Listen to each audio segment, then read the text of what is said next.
undi mugoroba uraje kandi uragiye,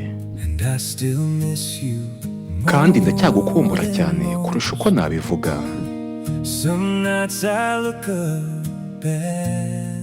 Hari amajoro ndeba hejuru mu kirere, nuko nkibaza niba nawe uri kubona ibyo mbona. Uri mu mutima wanjye aho uri hose. Ni ukuri ibyo ngibyo igihe ntigishobora kubihindura. Umunsi umwe nzaguhobera iteka,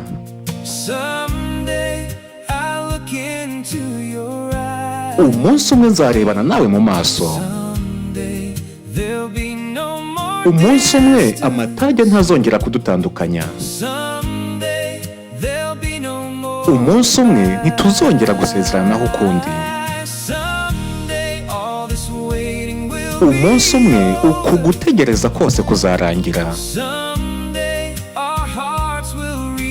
umunsi umwe imitima yacu izongera guhura.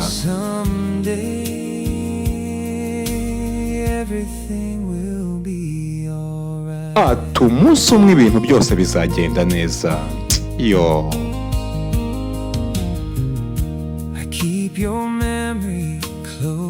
Nkomeza kubika ishusho yawe muri jye rwose, nk'umucyo umurikira mu mwijima. Hari abantu dutandukana nabo ariko tugakomeza kubatekereza. Baguma iteka mu mitima yacu. Iminsi irahita, imyaka nayo igataha, ariko urukundo nk'uru rukomeza gukomera. Umunsi umwe nzaguhobera iteka, umunsi umwe nzarebana nawe mu maso, umunsi umwe amatage ntazongera kudutandukanya, umunsi umwe ntituzongera gusezeranaho, umunsi umwe uku gutegereza kose kuzarangira, umunsi umwe imitima yacu izongera guhura.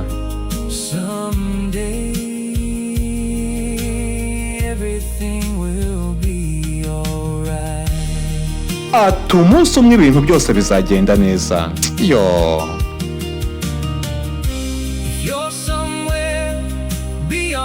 Niba uri ahantu kure cyane, cyangwa niba uri kurota wibereye hamwe natwe hano munsi y'ukwezi, aho waba uri hose,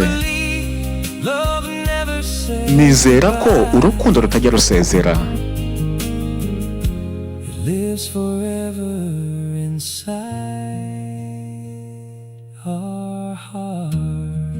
Ruba iteka ryose mu mitima yacu. Mbega akaririmbo keza.